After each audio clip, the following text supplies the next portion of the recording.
The 1998 Trigun anime is the greatest TV show to ever have been made. No, seriously, you don't get it. This show raised me after my parents were murdered in a freak water polo accident. When I was nothing more than a poor infant orphan on the streets, Fascist Stampede picked me up off the pavement and breastfed me himself so that I wouldn't have to. It sat me down at the kitchen table for hours every night to help me do my math homework. It put me through college. Trigun gave me my identity. Holy shit is Wolfwood hot. Remember World War I? Yeah, Trigun ended that shit. World War II? Hitler didn't kill himself. That was the Punisher. Watergate? Trigun had nothing to do with that one. And now I see they're remaking Trigun and... Oh! Really? CGI? What, animators too busy playing cards in the back to draw some pictures? Did you get bored and skip most of the original too so you can get to the epic parts? Oh, Meryl has to be a strong female woman reporter now, huh? Is insurance too problematic nowadays? Were you afraid that the millennial soy cuck snowflakes of today wouldn't be able to relate to Vash if you didn't yassify him? This isn't the human typhoon. He looks like he takes it up the ass on weekends. We will never ever surrender to the woke. Damn, Wolfwood, these donuts are straight bussin'. Fuck. Damn, Wolfwood, these donuts are straight bussin'. For real, no cap. Where the fuck is Millie? Bad show, lazy show, woke agenda strikes again. I would protest it, but that's just what the liberals want me to do. What's this cartoon called again? Dragons have invaded Dave & Buster's. And it's not a cartoon, it's anime. Alright, we gotta talk about Stampede. If you have the privilege of being one of my 3 real friends, then you would know that I am a true under-the-sky-so-blue, card-carrying Trigun fan. It's easily my second favorite retro anime ever, right behind that other basic bitch opinion of mine, and stands as one of the few pieces of media I've ever seen in my lifetime to give me a whole new outlook on life. Not that I'm very good at following through on its philosophies, but if anything, this is more of a skill issue. This show clearly means a lot to me, but it has unfortunately been a bit tough to recommend it to other people. My heart tears in two every time I have to admit this, but Trigun hasn't aged particularly well. Just gonna the next one is The engaging plot, intrigue-filled world, and complex thematic strokes of genius are covered by a film of 1990s dust that doesn't really stand up to modern Did I really fucking write that? That doesn't really stand up to modern standards, at least in terms of its production. The only real problems here are some wonky first-act pacing and, shall we say, limited animation. The core of the story remains unbuffered by time, making the ground fertile for a masterpiece of a remake. And in time, a remake we would get. The initial reactions to Trigun Stampede's trailers were not what I would have called enthusiastic. Scrolling the trailer comment sections was kind of like walking through a minefield, but instead of exploding, the mines triggered a 3D CGI discourse jump scare. For some reason, this was all any anime fans wanted to talk about. Actually, it's all anime fans want to talk about ever, for every fucking show. CGI hate boners are so strong that people had the gall to call this lazy animation. Like these action scenes would even be possible to animate by hand in a television show. It didn't stop at how the show was animated though. The new character designs and just the art style in general came under fire. If you can't tell, my opening monologue was an ever so slightly exaggerated version of these talking points. Despite how overblown I think the backlash was, I do get it to an extent. A lot of people have been waiting a very long time for this show, meaning that a disappointing adaptation would be pretty crushing. Not to mention that the reputation of fully 3D anime isn't great to begin with. Still, this isn't what worried me about the trailers. I love 2D hand-drawn animation as much, if not more, than the next guy. This was a Studio Orange production. Those guys know their CGI. I was pretty sure they could pull it off. My problems came with what looked like massive changes to the structure of the original. The trailer basically spoiled the entirety of the original series, meaning that the compelling mysteries which previously drove the narrative would no longer be possible. I tried to keep an open mind, but the first episode does much the same as the trailer, which really soured me on the whole experience. I quit before episode 2, and didn't pick up the show again until it was already over. Anyone who tries to eat me has hell to pay!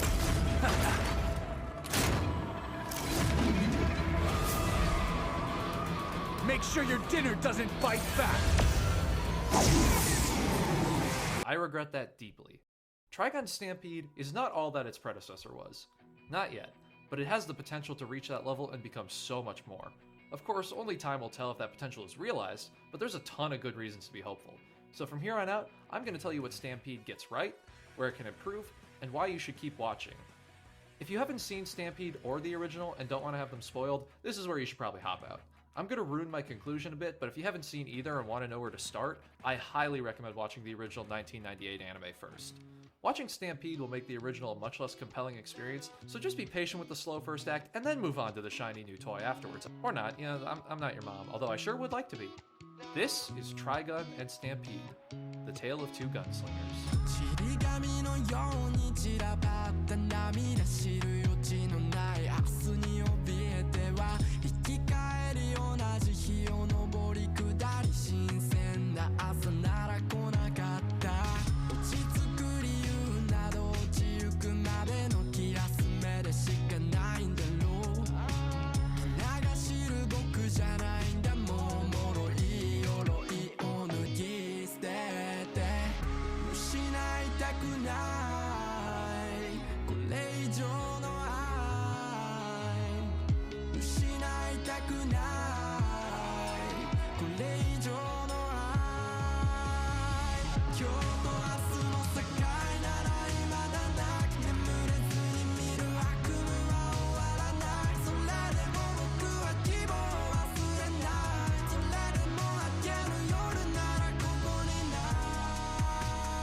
In the first draft of this script, I claimed that the art style and animation were superficial aspects of the show, but I think I was doing a disservice to both shows with that label.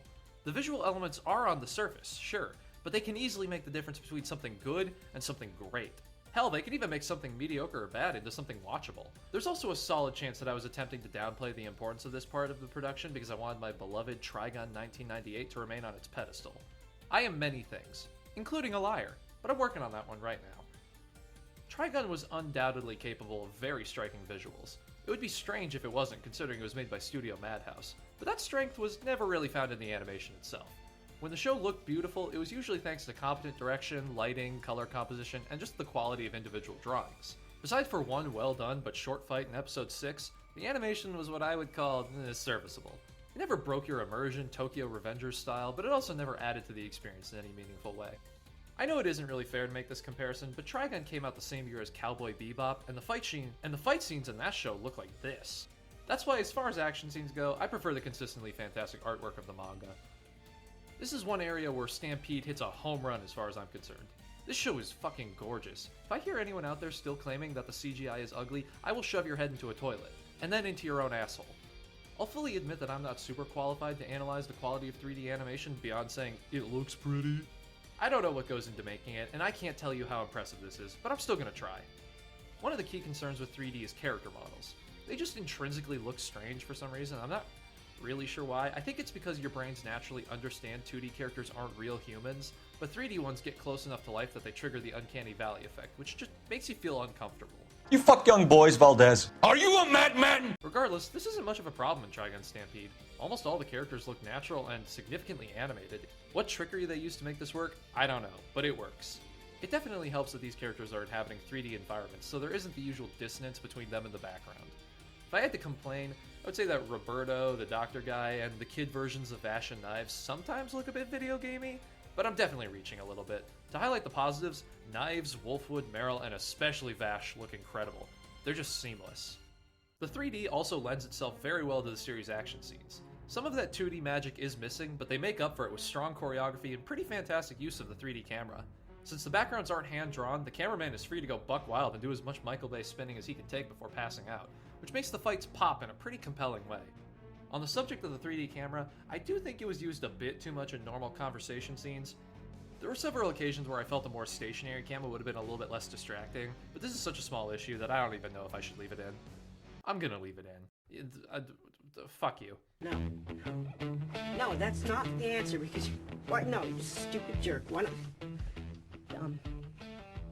Dumb, George Michael, dumb. You thought that last bit was pedantic and stupid? Trust me, kid, you ain't seen nothing yet. Here's the height of being an asshole. Or the depth of being an asshole? Yeah. Whenever either Roberto or Wolfwood are talking with a cigarette in their mouth, it just kind of hangs there on their lips, nothing actually keeping it from falling. Is this important? Not even slightly. Will you ever unsee it now? Probably not. I do hope that they go more all in on the action in the future. Despite his pacifism, Vash is still supposed to be a gunslinger. A lot of the fun of the original's action was watching Vash use his gun in creative ways that avoided murder while still getting the job done, and there isn't a lot of that here. This is more of a complaint for the narrative section though, so I'ma shut it. A concern here that I haven't addressed yet, and one I shared before the show's release, was the new designs and the style of the world. The easiest way to describe Trigun in all of its forms is space western. It borrows elements from both science fiction and cowboy tales of the frontier to create its own unique vibe. The manga and the 1998 anime lean much heavier to the western side of the equation though. Those stories inhabit a world of dirt, dust, booze, and guns where a little space-age tech is sprinkled in. Bit of spice added to the soup, basically. Compared to those two, Stampede delves much further into sci-fi stylings. This becomes very clear by simply comparing Vash's metal arm in both series, or by putting Meryl's drip side to side. By the way, I really miss Vash's old stupid fucking gun hand. Like, come on. Can we have that back? That was fun. Neither of these two approaches is inherently right or wrong, simply coming down to a matter of preference. I personally prefer the vibe of the original, but I can get down with this. I'd like to make the argument that each show's respective style fits more in line with their unique approaches to storytelling and character building, but we haven't gotten there yet, so I just won't. Just try to remember this point, and we'll see if I do as well when I'm writing the later parts of the script. It'll probably be like a month between me writing this part and that part. The character designs have been modified to fit in with the new stylistic focus as well, and in my book, they're all winners. Millie looks a bit strange, not sure how I feel about her redesign, but everyone else goes hard. Wolfwood looks, well, the exact fucking same. Meryl's on her queen shit, Knives is edgier than ever before, kinda. Actually, literally. And Vash is effortlessly pleasant to look at. And if you're one of those people who complain about his hair being different, first of all, please take your hand off your own dick and place it into the grass. And second, just watch the show. You'll get your satisfaction soon enough. Come on. Fucking baby. Vash's spiky hair getting an origin story does kinda give Solo kinda vibes, but that feeling was completely taken over by the hype of seeing my beloved again. It's been a few days since I wrote the entirety of the last section, and the more time goes by, the more I just want to look at this show again. Next season does seem like it's heading more into the desert vibe than season 1, so I guess we'll see how well Studio Orge's style holds up under that context. I have faith in them though. I think they've earned that, you know, after Furry Bait and Furry Bait 2.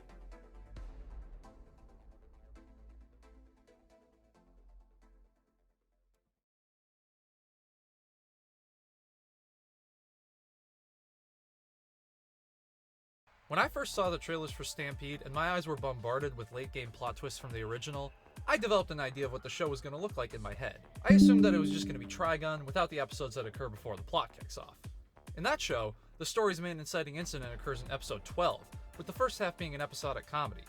The first act is a sticking point for many people who try to get into Trigun, as it isn't exactly emblematic of what they came to the show for or of what other fans have told them.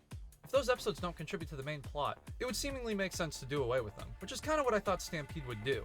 Without all the so-called filler, the original is around 13 episodes anyways, so I suspected they might even do it all in one season. This was wrong. Sorta. In reality, this show is actually a secret prequel to the original. The entirety of the runtime leads up to the destruction of July, which is an event that occurs before the start of the original series. Even though this is a fairly major element of its backstory, Trigun never really gives it much room to breathe. You're fed mentions and references to this great calamity all over the place, but it only ever gets shown in the final episode. And even then, it's very... Now, there's nothing wrong with the first version's depiction of these events. It's brief and effective, but also leaves a lot of room to expand. By centering the series around this blank period in the timeline, Stampede wisely gives people familiar with the original series a reason to tune in. They'll still be receiving essentially a brand new story, the same as first-time viewers, just in a different way. Unfortunately, they forgot to market it that way. The story on offer is actually incredibly satisfying to watch, even for a die-hard fan like myself, but that didn't become apparent until around episode 10 or so. If they had just reframed the marketing a bit and presented Stampede as the prequel it is, I think there would have been a little less backlash. Maybe. Alright, I've said my piece, now I gotta bust a bill. I did not have canonic relations with that series. I know I just called Stampede a prequel to the original several times, but that's a pretty misleading picture of the situation. It's more like an alternate reality than anything else. We do follow the characters in the lead up to around 1998's starting point, but the two shows do not and could not exist in the same canon. Many elements from later in the story are brought forward in Stampede in a way that makes it a full and complete narrative, not reliant on what it acts as a prequel to. For example, Meryl and Wolfwood joined Vash's adventure well before they ever would have met him in the source material.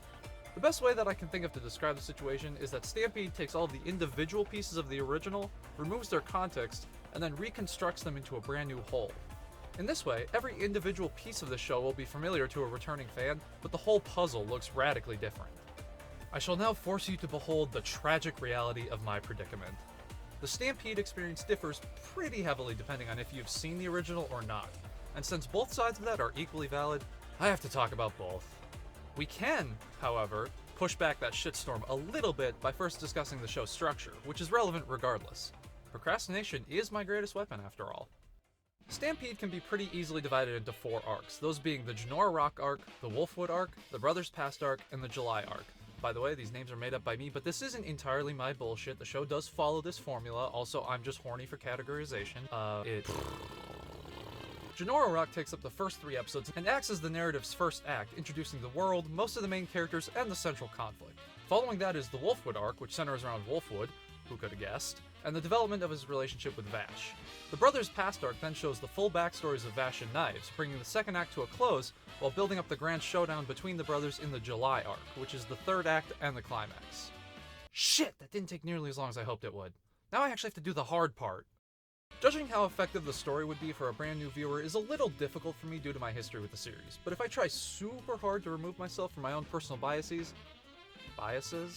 I would have to say that Stampede is a very satisfying experience for new viewers. It's a well-paced, beautifully animated, and emotionally resonant show. Yet it isn't perfect. The one problem this show has that is most likely to affect new viewers is the weak opening. I can definitively say that I think Stampede's hook is not as strong as it could be. I'm so confident that most people who quit watching did so in the first 2 episodes, to the point that I would put money on it. You know, that money that I have.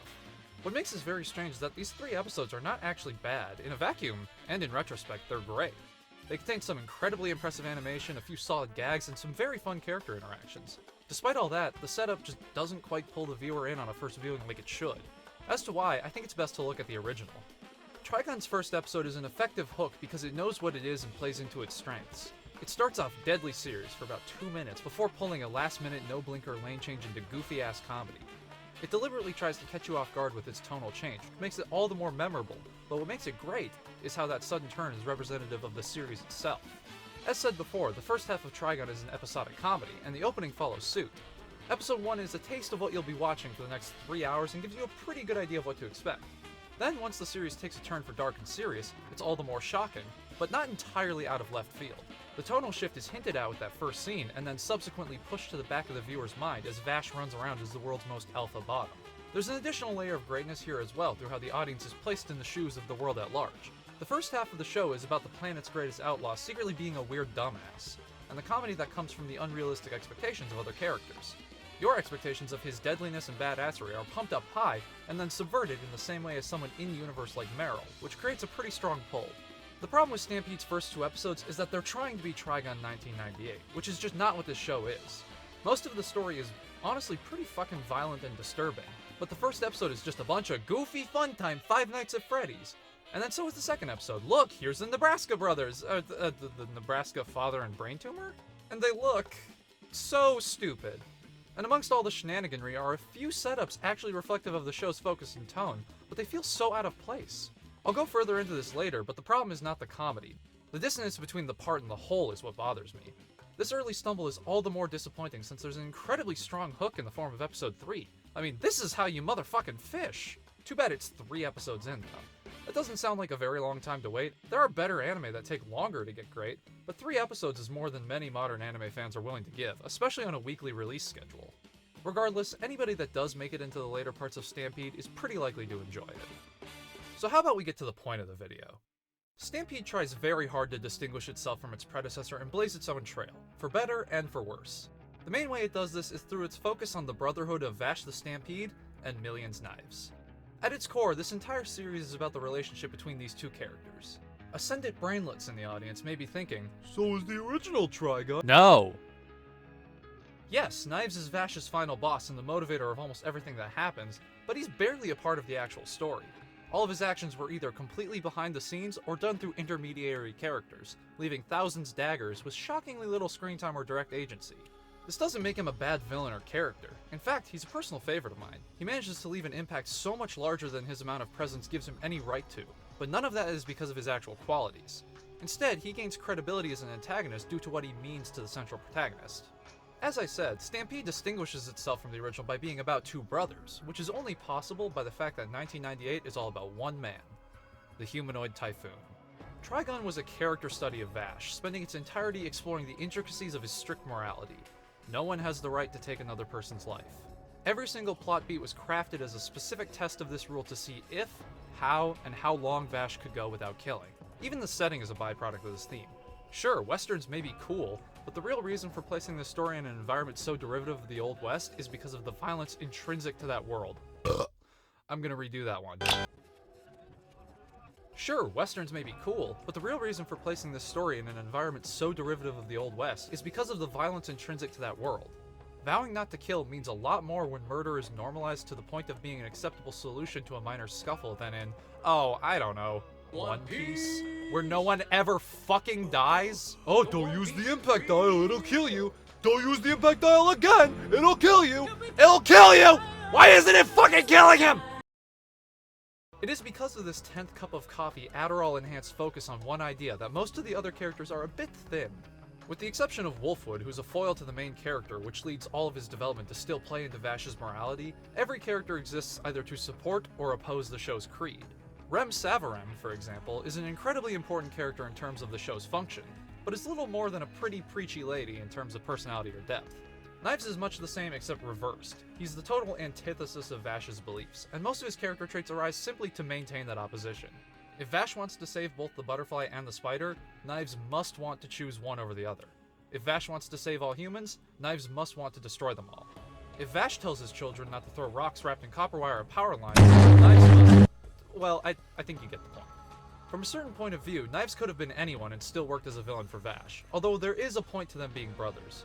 The show's numero uno theme is setting right your mistakes. It is never too late to fix the problems you have created, and if you make a mistake along the way, keep going and be better the next time. This message is strengthened by the fact that Trigun just so happens to be an ever so slight biblical allegory, with Vash standing in for Jesus and Knives standing in for Satan. They are two inhuman sons of God, pure good and pure evil, duking it out for the fate of lowly mankind.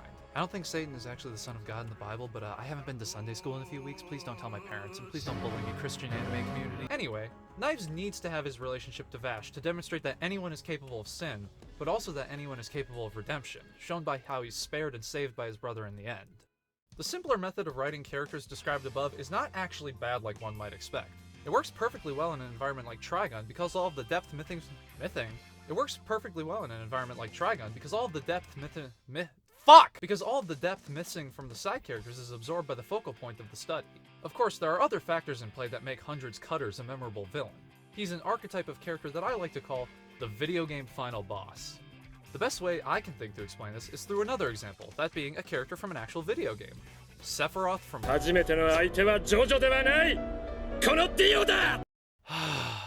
Was that joke worth it? Either way, Dio Brando from Starbucks Crusaders is a great example of a video game final boss.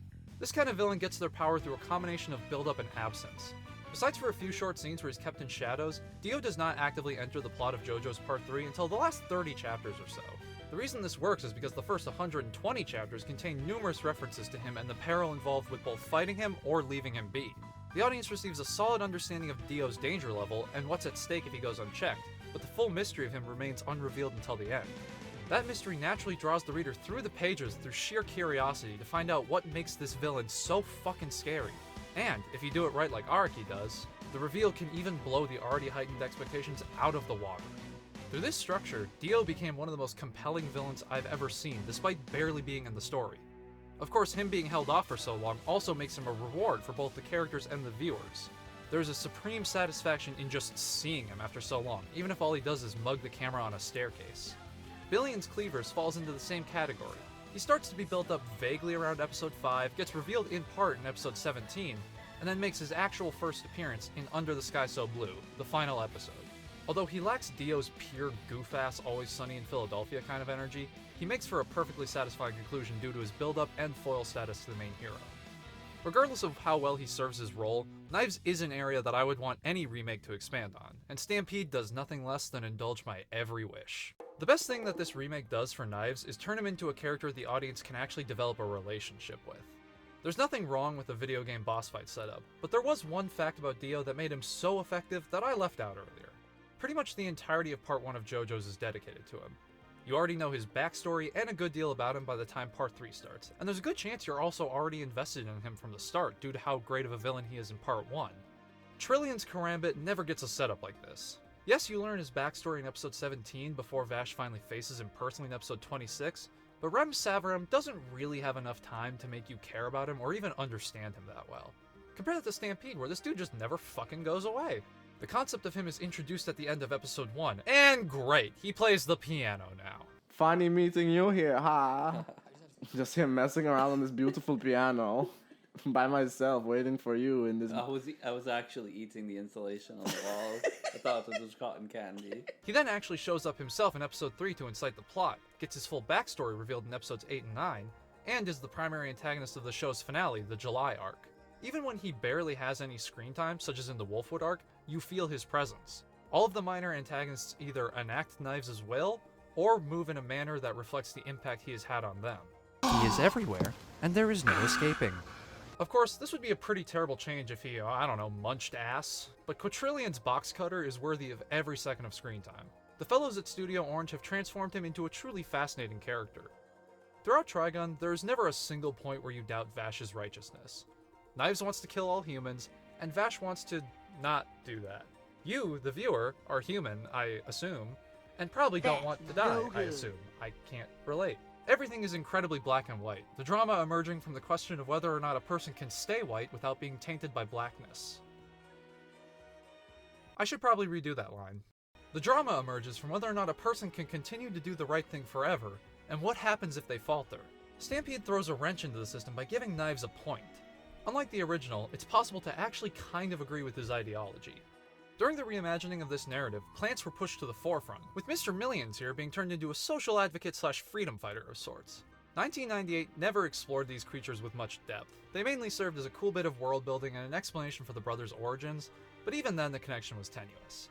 If plants were never mentioned, it wouldn't really change our understanding of what Vash and Knives are. They would just be aliens.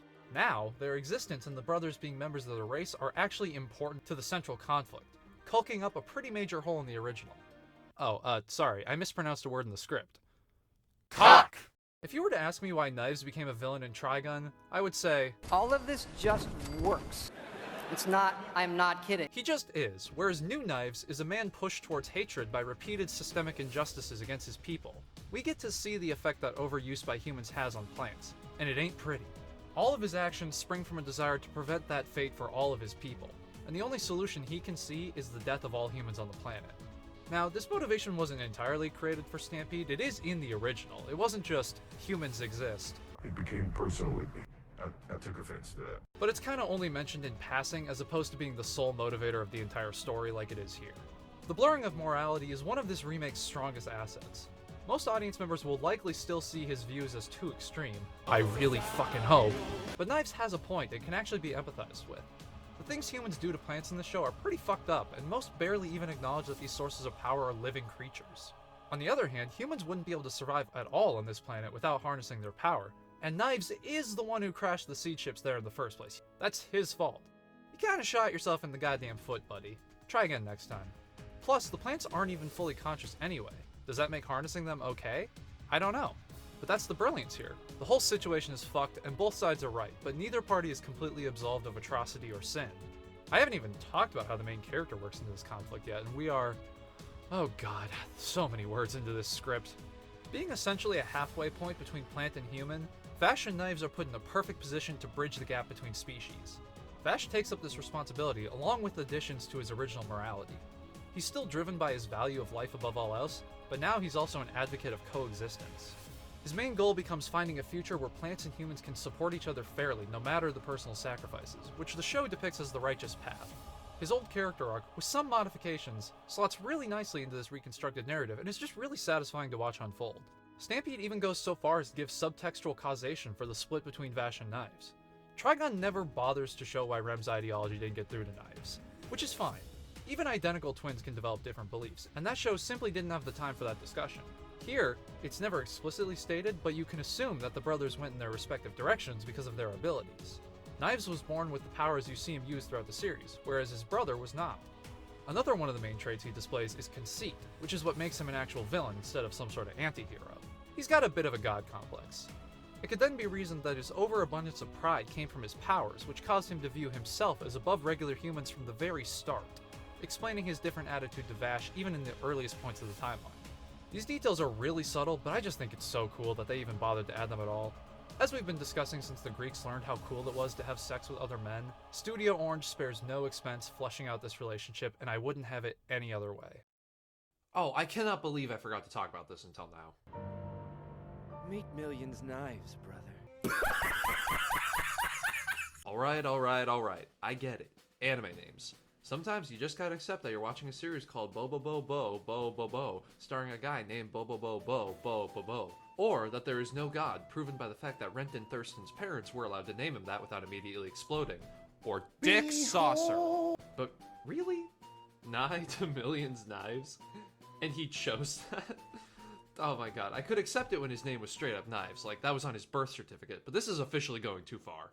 I just can't stop imagining him drawing fan art of himself in his notebook, surrounded by a bunch of those stupid boxy S's before he looks into the mirror and murmurs softly, "Millions knives." Honestly, if you're gonna make him be a 14-year-old DeviantArt edgelord, you should have just gone the distance and named him Shadow the Stampede. Sextillion's Bowie is not the only character to receive a nice cool glass of orange juice, though. Many of the gung-ho guns also receive inflated roles within the story. I won't talk about it here, but if you would like to learn more about that, try googling Zazzy the Beast inflation. In all seriousness, Zazzy is actually one of my favorite aspects of Stampede. He wasn't really much of a character in the original, simply acting as a boiling point for Vash and Wolfwood's morality measuring contest. He serves that purpose well, and he doesn't stick around for long enough to ever become a problem, but there isn't really much to say about him as a character, only what he does for other characters. And him being a kid is just there to make Wolfwood look bad, I guess. Doesn't change a thing for me, baby. Stampede basically takes a complete 180 on Zazzy and restores a lot of his qualities from the manga. He's once again a weird sentient amalgamation of worms or some shit like that instead of a waist-high wastoid preschooler. Little baby man. It's a very Dune-like idea. Wait a minute. Desert planet? Worms? A very valuable resource with supernatural powers being fought over by two factions? A main character who's a religious allegory and possesses special abilities in relation to the valuable resource? Sorry, got distracted. I'll bring it back to anime if you're still confused. He's basically FF from JoJo's Stone Ocean. Now we can move on. The new role he plays in the plot and thematic landscape of Stampede is far more interesting than his biology, however. Zazzy serves to add a third side to the central conflict, representing the planet itself. Both Knives' army and the human inhabitants of the world are disruptors to the natural environment, and there's a real sense that Zazzy would take out both if he could to restore the natural order, but that simply isn't a battle that he could win. He then logically sides with Knives and the plants, who will have a much less of an impact on the ecosystem than humans. He is a fully rounded, believable, and sympathetic antagonist, one in which I have no idea where they plan to take him in the future, but I'm excited to see nonetheless. The other gung-ho guns are similarly well handled, although to a lesser degree. There is one amongst them, though, that lights a burning fire of hatred under my heart. Legato. Legato Blue Summers, which is the coolest fucking science fiction name ever created, and you can't convince me otherwise, is probably my favorite character in the original series. You know what? I don't know if I can defend this position, but fuck it. I'll die on any hill as long as I'm dead. Legato is the best character in Trigun 1998. I feel like I'm losing some people. Alright, let's get it out of the way so that we can all be comfortable. Yeah, he looks like Seto Kaiba, but somehow edgier, which I didn't even think was possible, but apparently they did it. Science has gone too far. Yet, in context, this guy fucks. After spending 11 straight episodes looking at a bunch of woodies, he looks straight up otherworldly, maybe even angelic. Just unsettling on sight alone. Then his bitch ass rolls up and does this.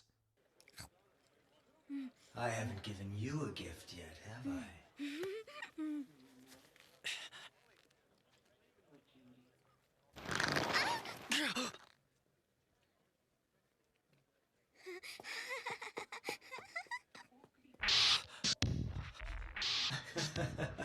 Ever since the first time I saw this, I have not been able to move on from those hands.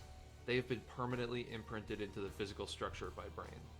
Does that sound like I have a hand fetish? Because that certainly couldn't be true at all, for sure, ever, in a million years. Certainly, definitely, absolutely, for surely not, could never happen, never be true, never happen, even once. I mean, that's just silly, preposterous, absurd even. Who's spreading these awful rumors? If I find out which one of you is doing this, I'll come to my house and wrap my smooth, artfully curved hands around your neck and squeeze. I'm usually the kind of person who enjoys really deep, layered, and nuanced characters. So why the hell do I love Legato so much? He doesn't really have any depth, we never find out any of his backstory, and there's never any stated motivation or ideology behind his actions. Well, oh god, I knew I couldn't defend this position.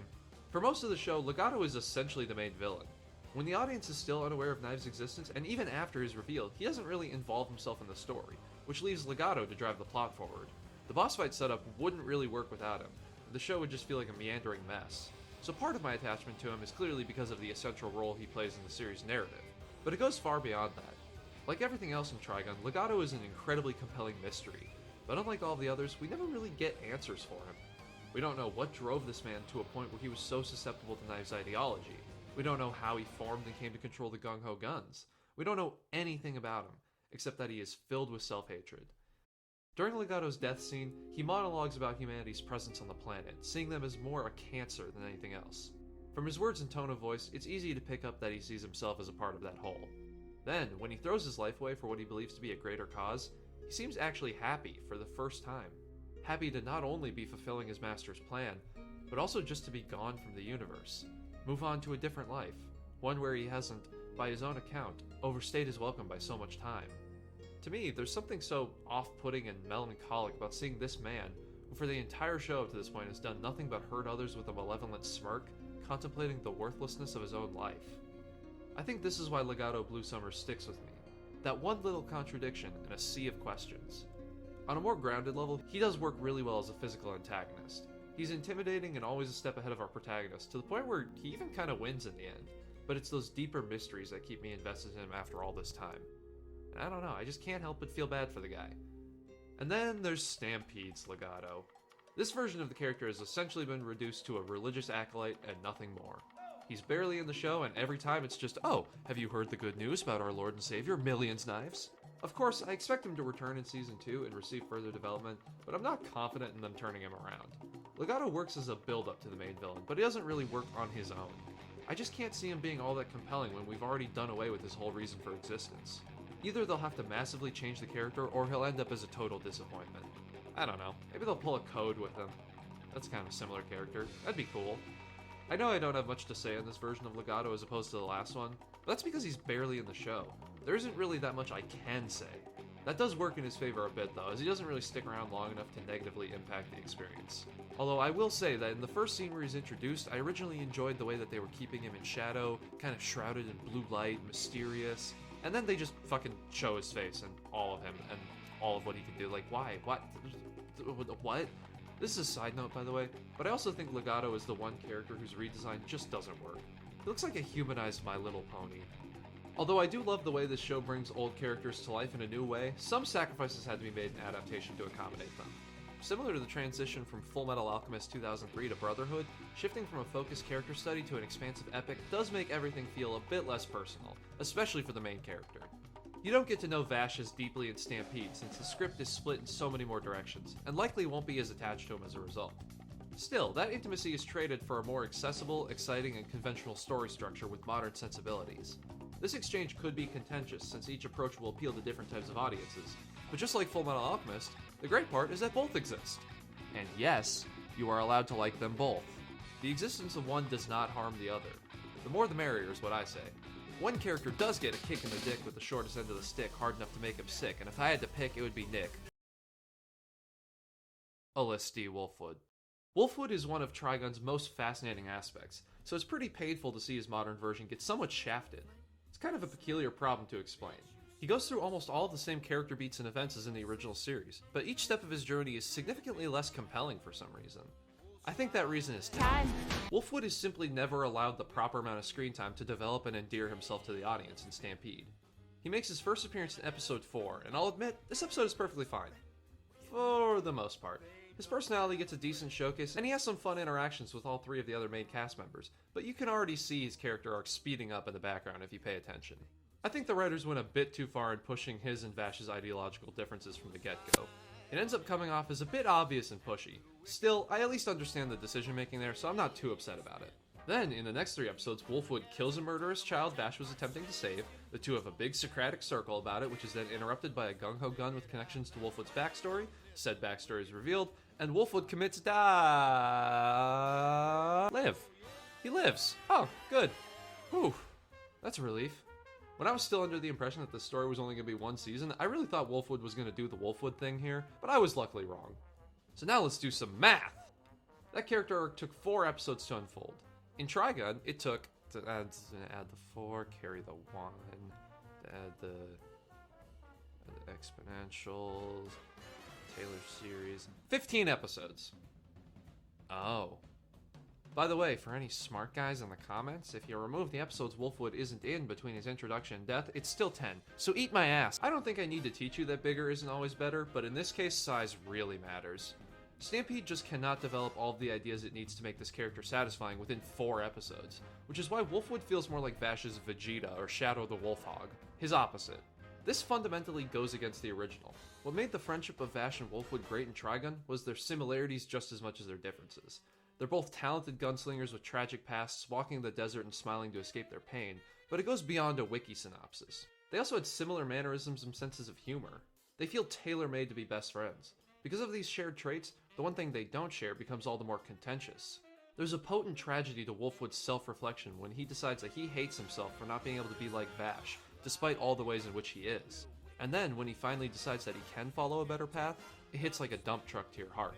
All of these setups are able to exist because of Wolfwood's introduction in the first act. He gets to hang around with the crew and the audience in some lower stakes adventures, so you already know him once shit hits the fan. The mystery then becomes not who, but why. A mystery not answered until quite literally his last episode. Stampede is simply incapable of doing the same as its predecessor because it does not have that episodic first act. That doesn't mean that the original show was perfect or that its beginning was well paced at all, but there was a point to it. And without all of those intricate puzzle pieces in place, I can't imagine Wolfwood's final moments being anywhere near as powerful. I'll admit it before I end up having an argument in the comments. I definitely have plenty of bias on this subject. A new viewer who watches this show probably won't be that upset with Wolfwood. They might even like him a lot, and more power to them. I wish I could say the same, because this is one of my favorite characters, and I really want to see him done justice. I do have some hope that Season 2 will do that for me, though. So I want to end the Wolfwood Variety Hour on a positive note. Making Wolfwood the recipient of the scene where Vash reveals his scars was a great decision. This revelation that Vash is willing to take all this abuse for his pacifism, and yet can still walk and smile, is much more meaningful to Stampede's Wolfwood than it would have been to Stampede's Meryl if it had been adapted directly. Because of this scene, if Season 2 starts with Wolfwood finding Vash and bringing him out of his depression like he does in the original, I'll be perfectly satisfied. This is what I expect to happen, and this scene alone makes it earned. Wolfwood is indicative of one major problem with Stampede as a whole, that being its approach to mystery. Trigun was what I like to call a yard ball plot. You start with one thread and you just keep unraveling until eventually all of its mysteries are visible to you. The complete lack of information hooks you in, and then a steady feed of the big plot keeps you coming back. Stories like Fullmetal Alchemist and Attack on Titan make wonderful use of this structure, laying mystery and reveal on top of mystery and reveal, but Trigun was doing it far before they came around. In Stampede, the core mystery likely to draw viewers in is what the fuck happened? No! No! Stop!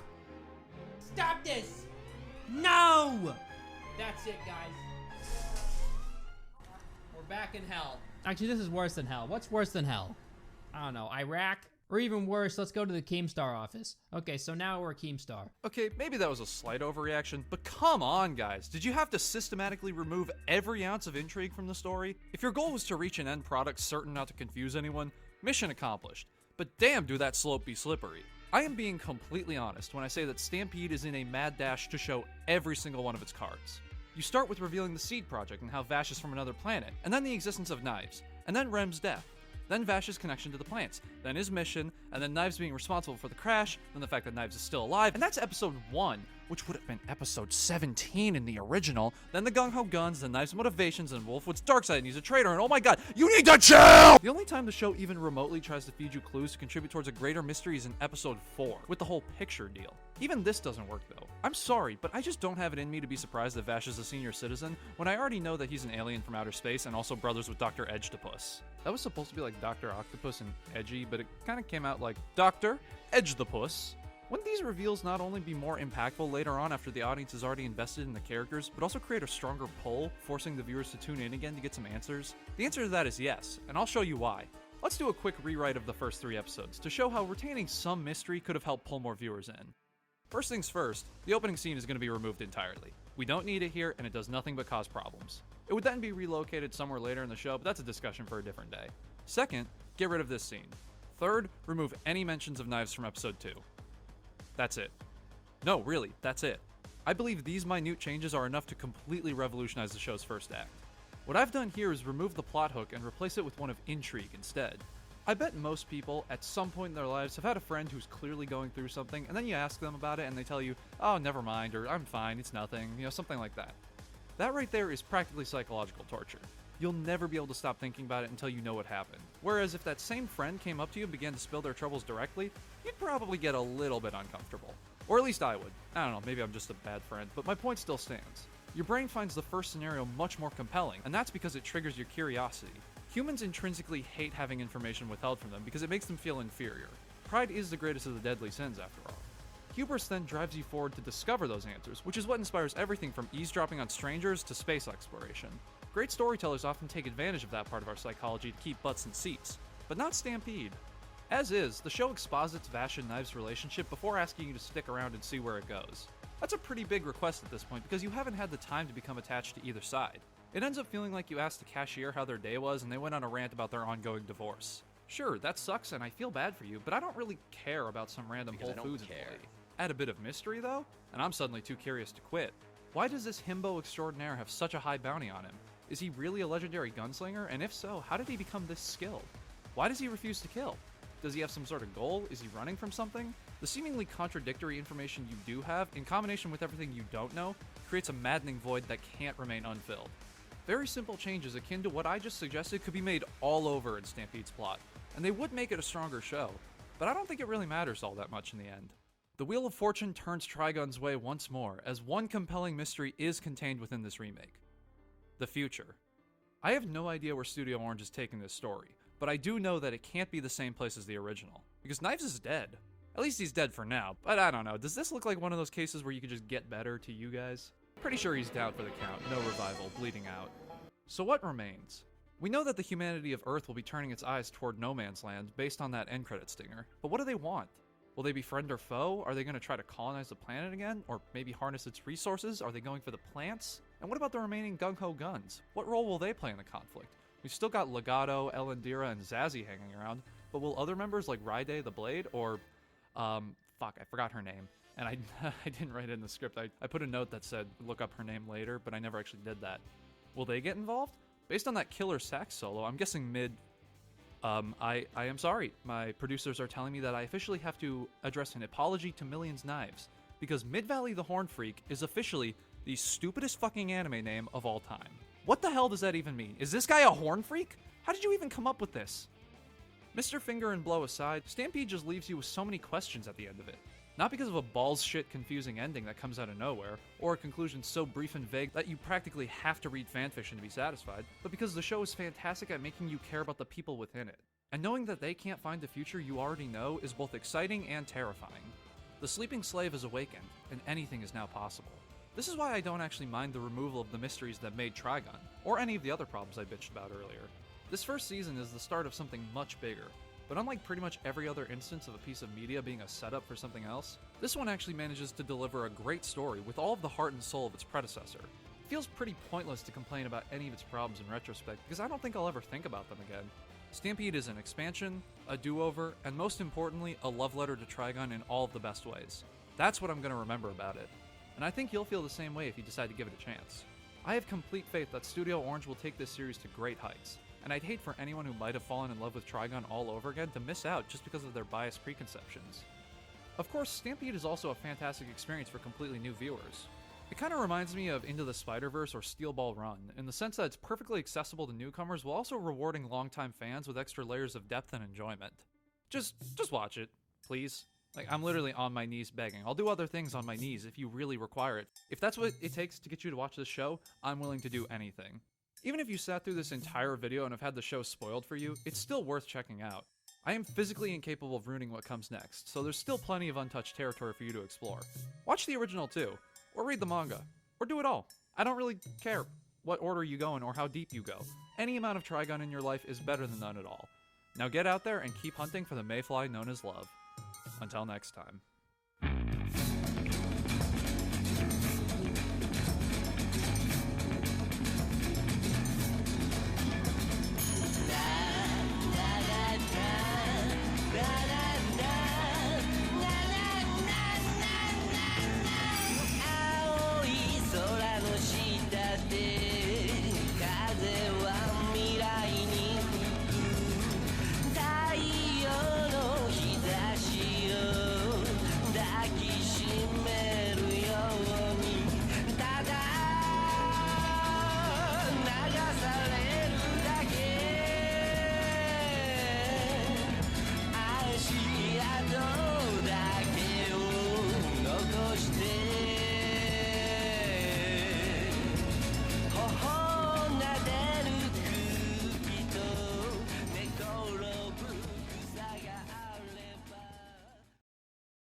We are Planet Christmas when we sing. We will sing together throughout everything. Britta! Is this about regionals? Oh, you got an ass on you, all right. See, that's what he's talking Me? about. But I'm... Stroking my dick, I got lotion on my dick. Emergency. Give me the thug shaker, dude. I knew it! Wait. You guys want to play Uno real quick? I don't fucking have Uno, motherfucker! Right. Everything. I just got the new Grimace Shake from McDonald's. Let's just get it over with.